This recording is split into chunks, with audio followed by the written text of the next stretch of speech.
Totoo ba yung balitang may gusot between you and Sarah? Hindi ko siya nakakausap. Wala akong time magpag-usap sa kanila. Richard, trabaho ng trabaho, ang isa nag-uoldas ng pera. Yun lang masasabi ko dyan. Annabel Rama, nagsalita na. May banat kay Sara Labati. Todo tanggol si Annabel Rama sa anak na si Richard Gutierrez sa gitna ng mga balitang hiwalay na ang aktor sa asawang si Sara Labati. Sa isang panayam, ipinangalandakan ni Annabel kung gaano kasipag na provider si Richard habang dinedescribe ang asawa bilang bulagsak sa pera. Narito nga ang naturang interview. Ano bang, can I ask you lang? Si Richard nasa bahay ko ngayon. Okay. 1 month na. Pero unti-unti siyang lumilipat ng gamit sa Alabang. Lilipat na siya mga siguro after Christmas.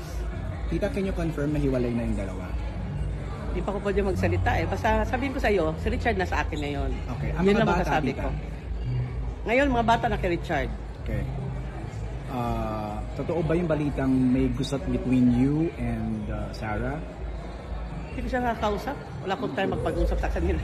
Right. Pero tita, how's Richard handling this? I'm sure mahirap to para sa kanya.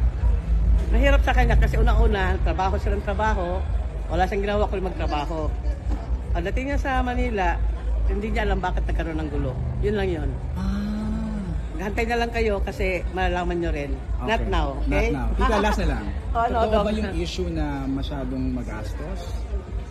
Nakikita mo naman, di ba? Nakikita mo naman, di kailangan magsalita pa, nakikita mo na yan. Di ba? Richard, trabaho ng trabaho, ang isa nag-uoldas ng pera. Yun lang masasabi ko dyan.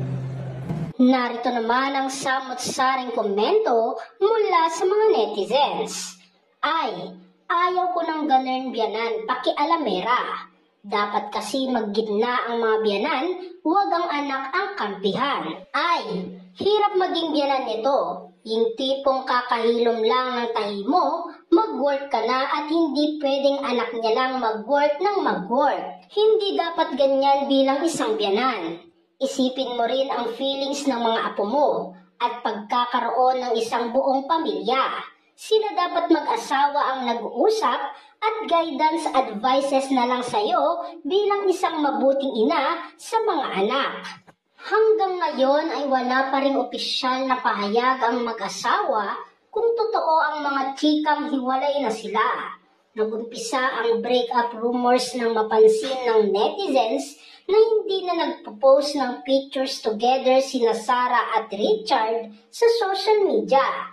Bukod dyan, may ilan ring nakapansin na hindi na magkasama ang dalawa sa naganap na opulence ball. Base sa Instagram story ni Sara Labati, umalis siya kasama ang mga anak na sina Zion at Kai.